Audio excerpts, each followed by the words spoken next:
que la hemos titulado La Adoración. La idea, mis hermanos, es que aprendamos a ser verdaderos adoradores. Leíamos en Juan capítulo 4 cómo Jesús en esta conversación con la mujer samaritana le expresa a ella que la adoración en el nuevo pacto ya no sucedería en el templo, ya no sucedería en el monte, sino que sucedería en cualquier lugar, porque Dios estaba buscando adoradores que lo adoren como en espíritu y en verdad.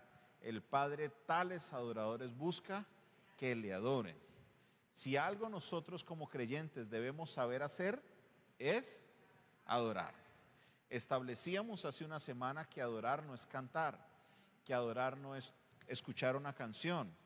Se puede adorar por medio de una canción, pero no se limita a.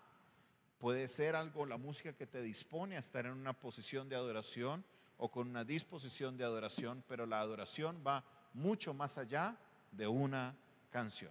Estudiábamos el caso de Caín, el caso de Abel, la ofrenda de adoración que presentan Caín y Abel, y cuál fue la diferencia entre las dos y por qué la razón de que Caín se ensañó contra Abel. El día de hoy vamos a estar mirando otro acto de adoración. Primera de Samuel capítulo 1 verso 1. Dice la palabra de Dios: hubo un varón de Ramataim, de Sofim, en el monte de Efraín, que se llamaba ¿cómo? Hijo de Jeroam, hijo de Eliú, hijo de Tohu, hijo de Suf, Efrateo. Y él tenía dos mujeres. El nombre de una era Ana, el nombre de la otra Penina. Y Penina tenía hijos, ¿más Ana qué? Y todos los años aquel varón subía de su ciudad, ¿para qué? Entonces ¿de qué vamos a hablar hoy? De adoración. ¿Y para qué más? Para ofrecer sacrificios a Jehová de los ejércitos en Silo, donde estaban dos hijos de Elí, Ofni y Finés, sacerdotes de Jehová. Y cuando llegaba el día en que Elcana ofrecía sacrificio, daba a Penina su mujer y a todos sus hijos y a todas sus hijas, a cada uno su parte. Pero a Ana le daba ¿qué? Una parte escogida, porque amaba a Ana, aunque Jehová no le había concedido tener hijos. Y su rival la irritaba, enojándola y entristeciéndola, porque Jehová no le había concedido tener hijos. Así hacía cada año cuando subía a la casa de Jehová, la irritaba así, por lo cual Ana lloraba y no comía. Y Elcana su marido le dijo: Ana, ¿por qué lloras? ¿Por qué no comes? ¿Y por qué está afligido tu corazón? ¿No te soy yo mejor que 10 hijos? Y se levantó Ana después de que hubo comido y bebido en Silo, y mientras el sacerdote Elí estaba sentado en una silla a un pilar del templo de Jehová, ella con amargura del alma oró a Jehová y lloró abundantemente.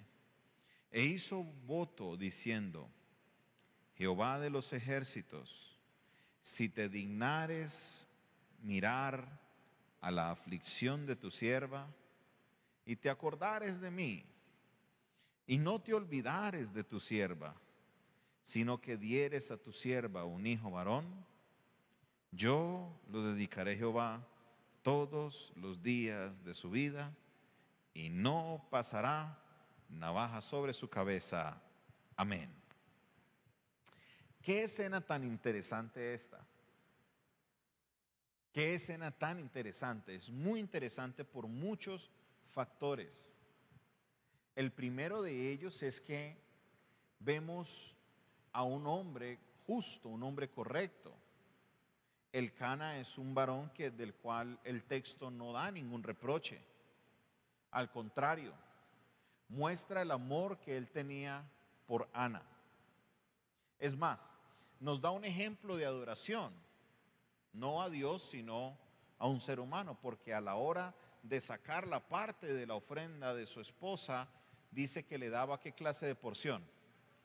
En una porción escogida. Esto es un término en la Reina Valera 60 para decir que le daba una mejor porción a ella. ¿Qué eran las porciones? En esta época no hablábamos de dinero. Los sacrificios no eran como las ofrendas que nosotros presentamos hoy en monedas, en billetes. No, los sacrificios eran con animales. Entonces, ¿qué hacía él? Él guardaba, porque iba una vez al año a adorar. Posiblemente la mayoría de teólogos coinciden de que lo más seguro es que esta era la fiesta de la Pascua, que él subía a llevar sus sacrificios, pero no iba solo, iba con su esposa, iba con sus hijos, y a cada uno de sus hijos le daba una parte para que ellos la presentaran ante Dios. También le daba a Ana y a Penina su parte, pero la parte de Ana era una parte especial. No era como la que le daba a todos. Claro, todo era para Dios, porque no era ofrenda a ella, no era para que ella se fuera a comprar ropa ni nada, no. Era una ofrenda para Dios, pero lo que él quería que Ana le presentara a Dios no era cualquier cosa. Él quería que Ana le diera lo mejor a Dios. Se tomaba el tiempo de escoger de toda la ofrenda que había guardado para decir, no, esta vaquita o esta ovejita, no nos dice específicamente de qué animal, pero lo más seguro era que él presentaba un becerro. Él era un levita. Más adelante vemos que por Samuel presenta un becerro, entonces era un hombre que estaba en la clase gobernante, entonces le daba el mejor becerro, el más gordito, el más rellenito, el más bonito. O sea, este es el de Ana. Dele en este al hijo, dele en este a la hija, dele en este a Penina, pero este no me lo toquen, este es el de Ana. Quiero que Ana le presente lo mejor a Dios. Esto es un gran ejemplo de adoración. Porque a la hora de adorar debemos presentar ¿qué? Lo mejor. Era justamente lo que estábamos estudiando con la ofrenda de Caín y Abel. La gran diferencia fue que Abel le dio lo mejor. Abel se tomó el tiempo de escoger, se tomó el tiempo de separar lo que era lo mejor para Dios. Lo mismo pasa con Elcana y su mujer Ana, separa lo mejor para Ana. Pero hay un problema. El problema es que Ana no podía tener hijos. Penina, al contrario, sí podía darle hijos. Vemos este problema que está desde el principio en la Biblia, el problema entre Agar y Sara, el problema entre Raquel y Lea. Dos mujeres, una que no puede dar hijos, pero es la que el esposo más ama, y hay otra mujer que es la que sí le da los hijos, pero el esposo tiene cierta distancia. Ahora, hay una diferencia de que esta Penina era algo terrible. Penina no era una mujer agradable, al menos con Ana. Y esto es un drama que se da mucho. No podemos tampoco acusarla mucho porque estas cosas pasan. ¿Por qué Penina actuaba así? Pregunta. Muy sencillo. Penina veía que Elcana le daba la mejor becerrito. ¿Se lo daba a quién? A Ana. Seguro Penina decía, pero es que yo soy la que te di los hijos. Pues le voy a hacer la vida imposible a la que le está dando la mejor vaquita, el mejor becerrito. Y ese era el drama en esta casa. Un drama que no quisiera ser Elcana para estar viviendo ese drama difícil. Dentro de líneas vemos una característica de un verdadero adorador. ¿Por qué razón? Porque tanto Ana como Penina no presentaban ofrenda propia. Ana como Penina dependían ¿de quién? De Elcana para poder presentar sus sacrificios a Dios. Entonces, a la hora de darle a Dios algo, tanto Penina como Ana estaban en igualdad de condiciones. Porque las dos le daban al Señor ¿qué? Lo que les daba a su esposo. Sí, el esposo le daba la mejor parte a Ana, pero eso no era culpa de Ana. Ana nunca le dijo al Elcana, ve, dame lo mejor para mí. No, Era algo que le nacía a Elcana darle lo mejor a su esposa. Ana no tenía la culpa, ni Penina tenía la culpa de que Elcana le diera la mejor parte a Ana. En este caso, tanto Ana como Penina estaban en igualdad de condiciones, al igual que Caín y Abel. Pastor, entonces, ¿para qué estamos leyendo el texto? ¿Qué es lo que queremos aprender?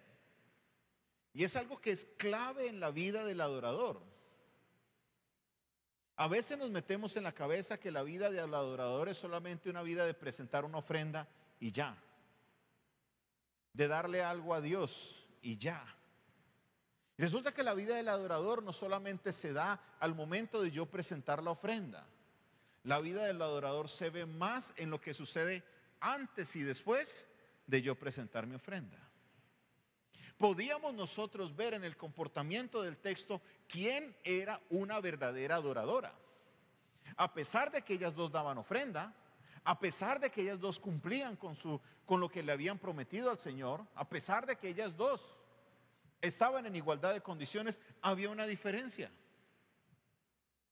Y era que Ana no se metía con Penina, pero Penina sí se metía con Ana.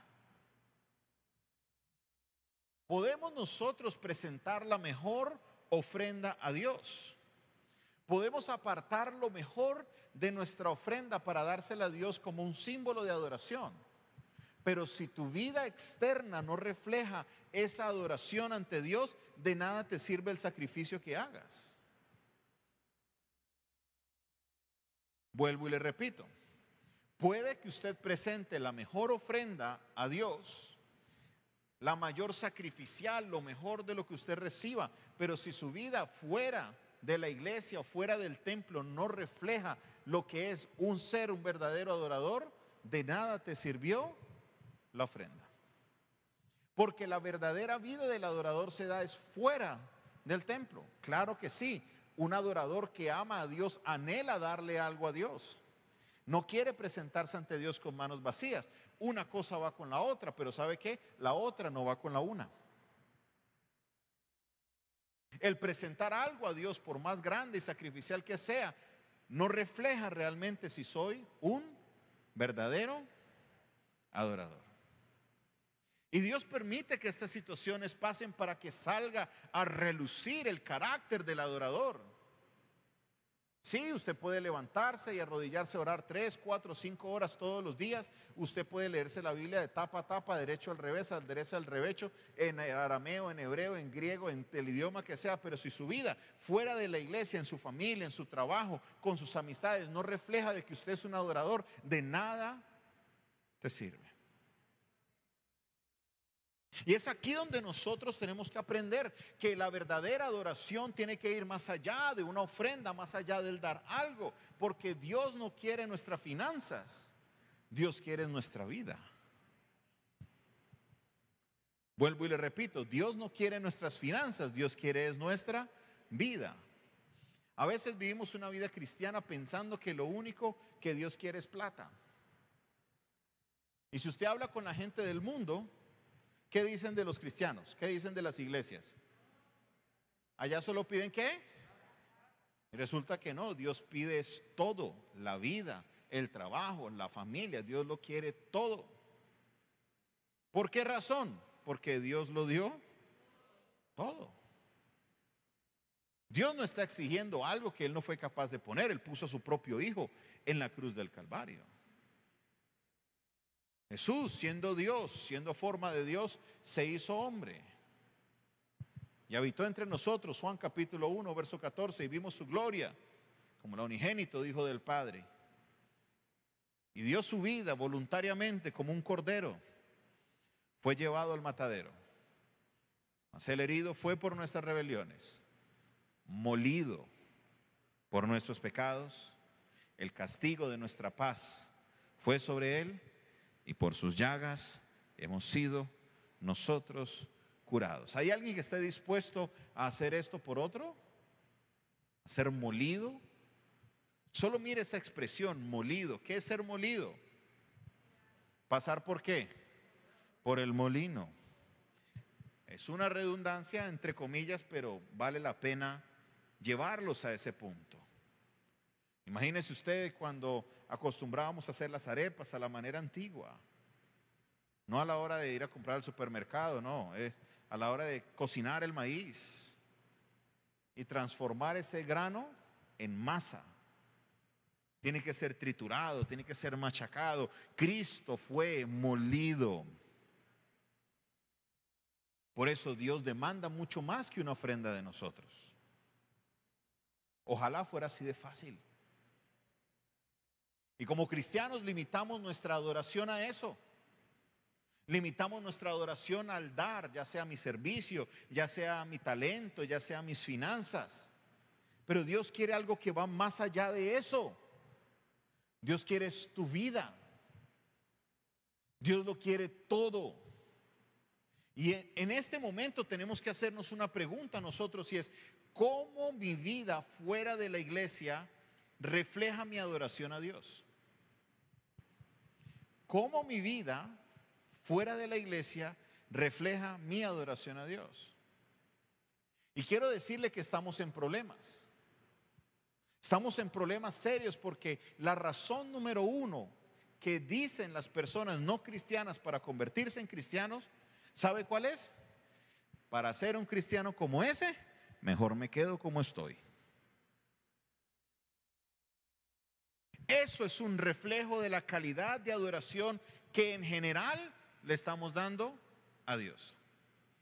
Muy bonita la adoración en la iglesia, muy bonitos los instrumentos, muy bonito el templo, muy bonita la ofrenda que le damos al Señor, pero a la hora de salir, nuestra vida de adoración se parece más a la de Penina que a la de Ana. Y el Señor hoy quiere llevarnos a vivir una vida de verdadera adoración. Ese es uno de los principios básicos, ese es uno de los elementos, de los fundamentos del ser cristiano, de ser un buen adorador, de ser un verdadero adorador. ¿Qué clase de adorador eres tú el día de hoy? ¿Penina o Ana? No me responda, es algo para interiorizar.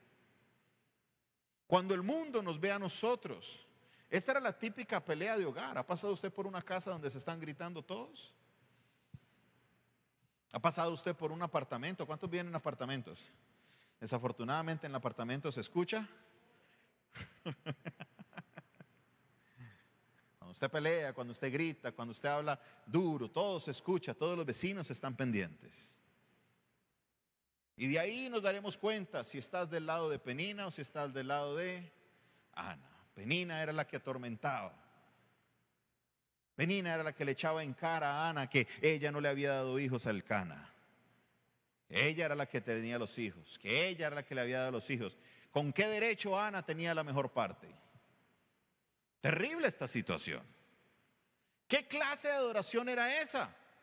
Si usted estuviera en los tiempos y fuera vecino del Elcana, diría lo mismo que muchos dicen hoy: para ser cristiano como Penina, mejor me quedo como estoy. Y ese es el problema, esa es una de las cosas que como iglesia nosotros tenemos que entender, que para que nosotros podamos realmente impactar a nuestra ciudad, para que realmente podamos impactar a nuestra familia, para que podamos realmente impactar a los que están a nuestro alrededor, que podamos ser realmente sal y luz, nuestra adoración debe asemejarse más a la de Ana que a la de Penina. Nuestra vida tiene que ser una vida de adoración dentro y fuera de la iglesia. Nuestra vida debe ser una vida de adoración aun cuando nadie te ve. Cuando nadie nos está observando, nuestra vida debe ser una vida de adoración. Tenemos un ejemplo muy grande y ese ejemplo es Jesucristo. Jesucristo en el desierto, nadie lo estaba viendo. No dice que había un reality show con cámaras siguiéndolo a ver si Jesús iba a caer en la tentación o no. Él podía haber hecho y deshecho en el desierto y nadie se hubiera dado cuenta. Pero lo que nos damos cuenta es que aun cuando nadie lo estaba viendo, solamente era él y Satanás, ¿qué hizo Jesús? ¿Qué clase de vida vivió él? Una vida de adoración, porque se sometió a lo que decía la palabra. Escrito está, escrito está, escrito está. Y eso que Jesús hizo en lo secreto le dio una victoria en lo público. Queremos una vida de victoria pública. Tenemos que aprender a adorar a Dios cuando nadie nos ve. Tenemos que aprender a adorar a Dios fuera, que podamos ser ese reflejo del amor de Dios, que podamos vivir esa vida de adoración. No nos dice la Biblia que Ana le respondía, no nos dice Ana que se lo echaba en cara, no nos dice Ana para nada. Ana simplemente pasaba su proceso, pasaba su aflicción. ¿Quién era la verdadera adoradora, Penina o Ana? Yo puedo decirle con plena certeza lo siguiente. ¿Por qué se lo puedo decir con plena certeza? Porque dice la Biblia, versículo 12, primero de Samuel capítulo 1, verso 12. Y mientras ella oraba largamente delante de Jehová, Elí estaba observando la boca de ella. Pero Ana hablaba en su corazón y solamente se movían sus labios y su voz no se oía. Y Elí la tuvo ¿por qué? Por ebria. Antes de ver cuál de las dos eran las verdaderas adoradores, miramos a otro que no era mucho el adorador tampoco. Porque un adorador reconoce a otro adorador. Y vemos por la vida de Elí que más adelante estamos estudiando en las mañanas el capítulo 6 de Samuel. El pueblo de Israel estaba lleno de idolatría.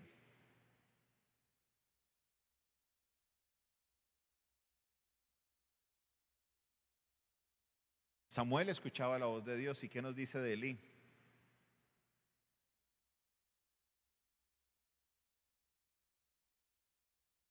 La había escuchado en un tiempo atrás porque sabía distinguirla. Le dijo Samuel, si vuelves a escuchar ese Samuel, Samuel, ve y dices, aquí estoy, Señor. Es Dios que te está hablando. Pero ¿Dios le hablaba a Elí?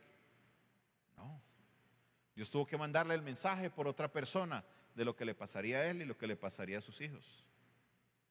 El pueblo de Israel estaba lleno de las imágenes de acera, de otros baales que Samuel tuvo que venir y erradicarlos para poder que el pueblo de Israel fuera libre del yugo de los filisteos. Aquí vemos de nuevo la verdadera adoración. Él ve a una verdadera adoradora y la tiene por borracha. Ay, Señor Jesús. ¿Y qué sucede? Continuemos leyendo. Versículo 14. Entonces le dijo Elí, ¿hasta cuándo estarás ebria? ¿Hasta cuándo estarás borracha? Digiere tu vino. Y Ana que le respondió, no, Señor mío, yo soy una mujer atribulada de espíritu. No he bebido sidra ni vino, sino que he derramado mi alma delante de Jehová. No tengas a tu mujer por una mujer impía, porque por la magnitud de mis congojas y de mi aflicción he hablado hasta ahora. Elí reconoció esta oración, Elí reconoció lo que ella le dijo, porque mire lo que dice el verso 17. Y Elí le respondió y le dijo, ve en paz, y el Dios de Israel te otorgue la petición que le has hecho. Y ella dijo, halle tu sierva gracia delante de tus ojos. Y se fue la mujer por su camino y comió y no estuvo más triste. Y levantándose de mañana, adoraron delante de Jehová y se fueron a su casa en Ramá. Y Elcana se llegó a su mujer y Jehová se acordó de ella. ¿Recuerdan lo que pasó con Caín y Abel? Que Dios se movió a raíz del sacrificio de ¿quién? ¿Del de Abel o el de Caín? El de Abel. El cielo se movió por el de Abel. Dios escuchó, recibió esa ofrenda y eso le disgustó tanto a Caín que por eso él se ensañó contra Abel. Aquí vemos una situación similar. Ana va y hace su adoración y ¿qué sucedió? Jehová se acordó de ella. Jehová se acordó de ella. Oh Jehová, tú buscas adoradores en espíritu y en verdad. Él escucha la oración de adoradores que le adoran ¿cómo? En espíritu y en verdad. ¿Has venido orando por algo y no has visto la respuesta? Aquí está la clave. No está en llamar a una estación de radio, de televisión y mandar un sobre, no. Está en vivir una vida de verdadera adoración.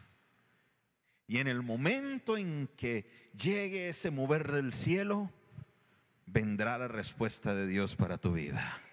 Vendrá la respuesta de Dios para tu familia. Vendrá la respuesta de Dios para tu barrio, para tu ciudad. Vendrá la respuesta de Dios. Vamos, déle ese aplauso a Dios. Aleluya.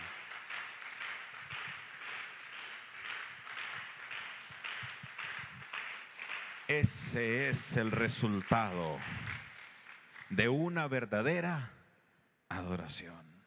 Por eso, como cristianos, tenemos que aprender a ser verdaderos adoradores. Dentro, dígalo, y fuera de la iglesia. Que en nuestro trabajo puedan decir: quiero ser un adorador como esta persona. Que en tu familia digan: quiero ser un adorador como esta persona. Que en tu lugar donde vas a pasar con tus amigos digan: quiero ser un adorador. Dame de eso que tú tienes. Quiero de eso que tú tienes. Enséñame. ¿Y qué haremos nosotros? Les enseñaremos a ser verdaderos adoradores. La respuesta de Dios va a venir porque sé que hay verdaderos adoradores en este lugar. Sé que hay verdaderos adoradores que me están escuchando, me están viendo en esta hora. Dios traerá la respuesta sobre tu vida. Dios va a traer la respuesta sobre tu vida. De algo que era imposible. Oiga, es que hoy tenemos clínicas de fertilidad. Hoy tenemos estudios genéticos. Se le da a la mujer hormonas para que pueda ovular, para que pueda concebir. ¿Qué podía hacer Ana en esa época? ¿Qué examen de genética, de cromosomas le iban a hacer a ella? ¿Qué conteo de esperma le iban a hacer al Cana? No había ciencia para poder hacer lo que podemos hacer hoy. Solamente un milagro de parte de Dios. Un milagro del Dios de los imposibles. Del mismo que le dio un hijo a Sara cuando tenía casi 100 años.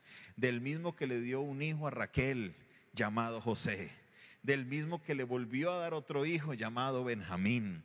De ese mismo Dios ella creyó y se aferró en su palabra. Fue y adoró y Dios escuchó su plegaria y concibió a su hijo.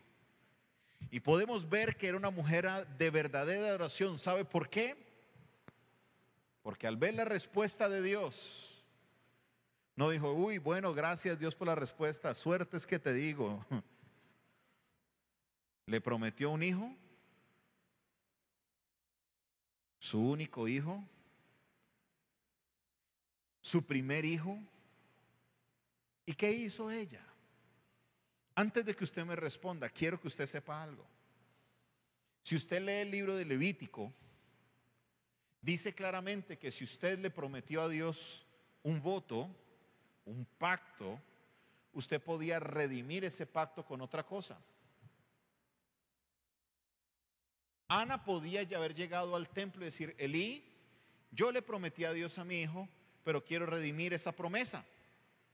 Elí le podría decir: bueno, el valor de tu promesa es tanto, nos das una ofrenda por ese valor más el 20% de ese valor y ya quedó saldada la deuda, te puedes llevar a tu hijo.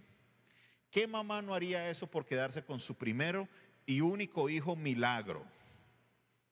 ¿Qué me dice Zuleima? La niña milagro, ¿no? ¿Qué darías tú por quedarte con tu hija?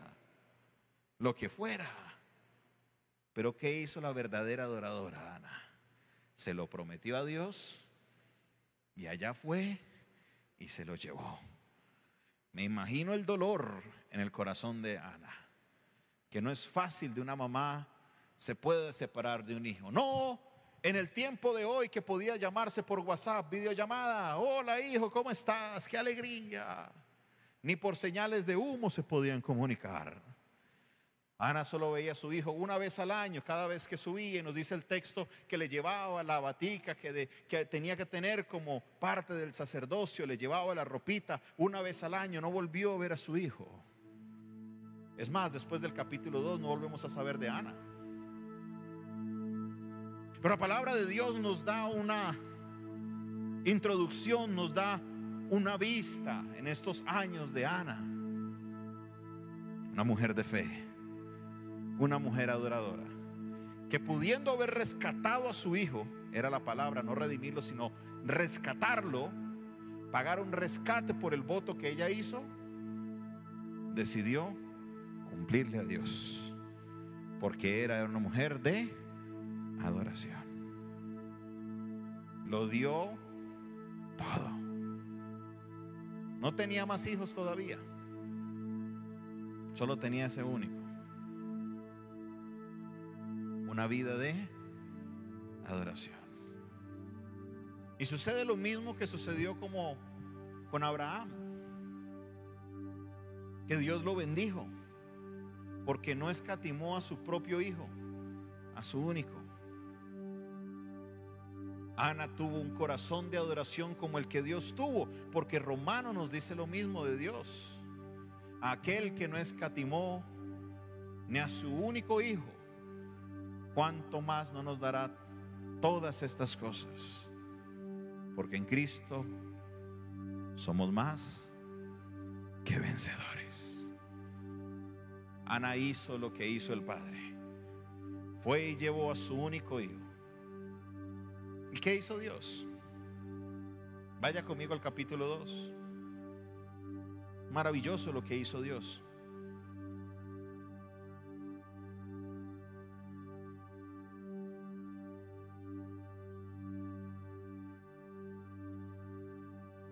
Primer libro de Samuel, capítulo 2.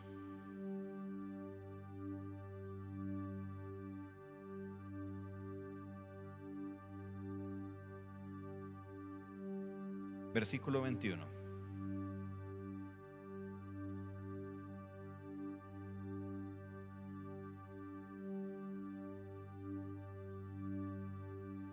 Y visitó Jehová a Ana, y ella concibió y dio a luz, no uno. No solo le dio Dios el reemplazo, le dio 3 hijos. ¿Y qué más? Y 2 hijas. En total, ¿cuántos hijos tuvo Ana? Tuvo 6 hijos. Como ella no escatimó su primero para Dios, Dios la bendijo más y más y más y mucho más, porque Ana era una mujer adoradora. ¿Qué clase de vida escoges vivir tú? Sé que muchas veces uno analiza su vida y parece la vida de Penina, porque hay áreas de nuestra vida en las que no somos verdaderos adoradores. El pastor no tiene un equipo de cámaras que los está siguiendo a ustedes por todo tiempo para darse cuenta. Pero si hacemos algo honestamente y nos analizamos de cómo somos con nuestra familia, o cuando estamos a solas, o cómo somos en nuestros negocios, cómo somos a la hora del dinero, a veces de verdad nos parecemos a Penina.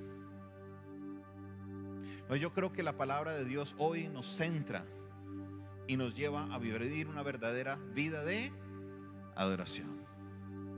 Aprendamos a ser verdaderos adoradores. Seamos adoradores dentro de la iglesia, pero también seamos adoradores.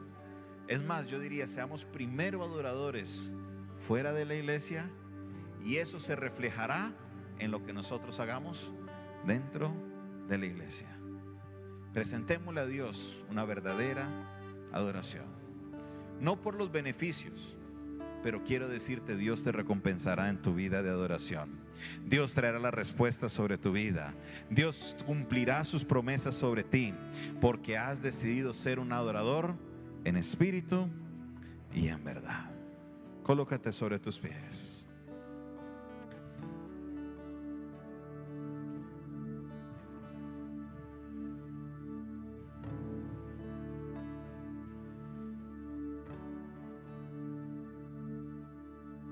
Padre Celestial,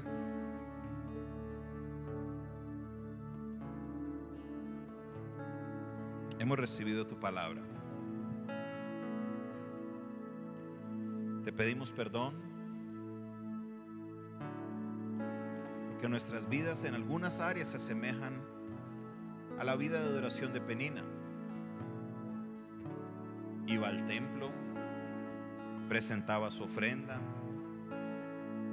pero a la hora de llegar a casa no era una vida de verdadera adoración. Señor, no queremos ser como Penina, queremos ser como Ana, una mujer abnegada que lo dio todo por ti. Señor, perdónanos porque muchas veces nos aferramos tanto a las cosas materiales, nos aferramos tanto a las cosas terrenales, que nos olvidamos, Señor, de lo que es vivir esa verdadera vida de adoración.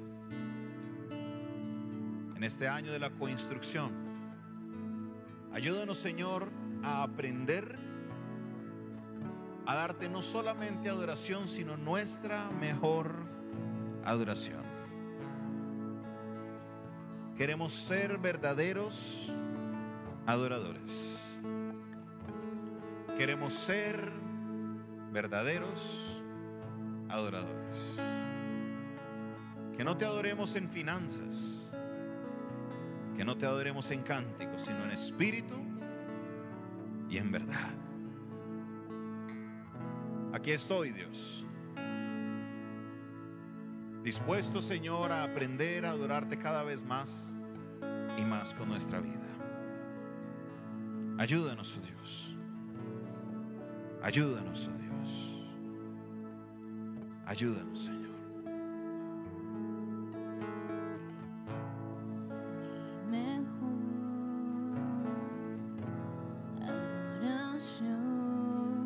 Es entregarte todo mi corazón y rendirte mi vida sin reservas, Señor. Es entregarte todo mi corazón.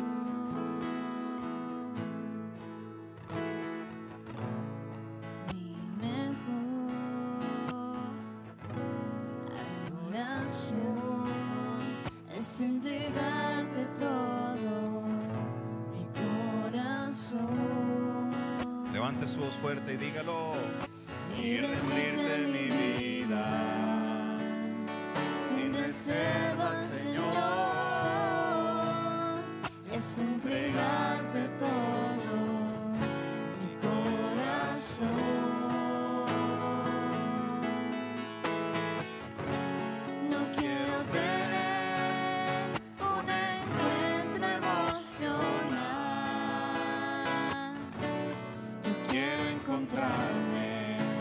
Contigo. Dígalo en sus casas y verte, Señor, sentado en majestad. Toma mi corazón. Toma mi corazón, quiero cambiar. No quiero tener un encuentro emocional. Yo quiero encontrarme contigo y verte, Señor, sentado en majestad. Toma mi corazón, quiero cambiar. Toma mi corazón y toma mi corazón. Quiero cambiar. Toma mi corazón. Toma mi corazón. Quiero cambiar. Toma mi corazón, oh Dios. Toma mi corazón, quiero cambiar. Sí, Señor, toma mi corazón. Toma mi corazón, quiero cambiar.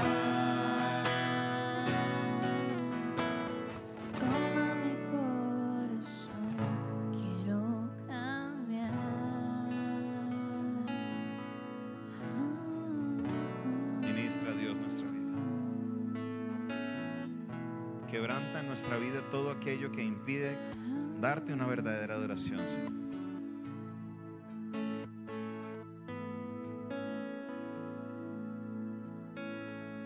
Nuestra vida es tuya, Dios. Nuestra vida te pertenece.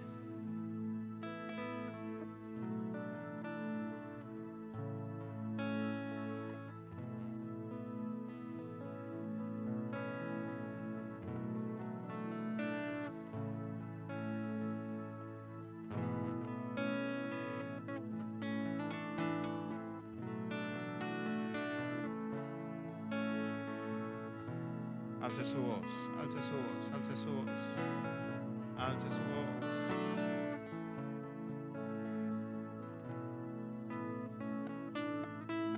Hay alguien que me está viendo que no ha recibido a Cristo en su corazón todavía. Alguien que todavía no le ha entregado su vida a Dios. Y en búsqueda de algo, de una respuesta para su vida, hoy quiere ser un adorador, quiere dar esos primeros pasos para adorar a Dios verdaderamente. Hoy tienes la oportunidad de hacerlo y lo puedes hacer. Este es un momento propicio para que puedas entregarle tu vida a Él. Es el primer paso, hacer ese compromiso de darlo todo para Él. Si lo quieres hacer, te invito para que ahí donde tú estás, cierres tus ojos y hagas conmigo esta oración. Padre Celestial, repite conmigo en esta hora. Reconozco que soy pecador. Reconozco que he fallado.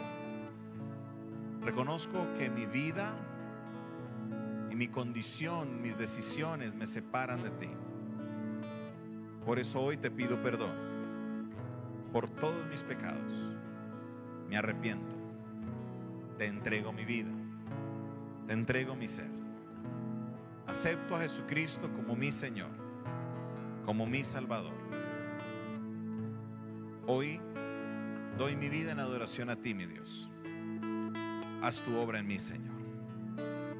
En el nombre de Jesús, amén y amén.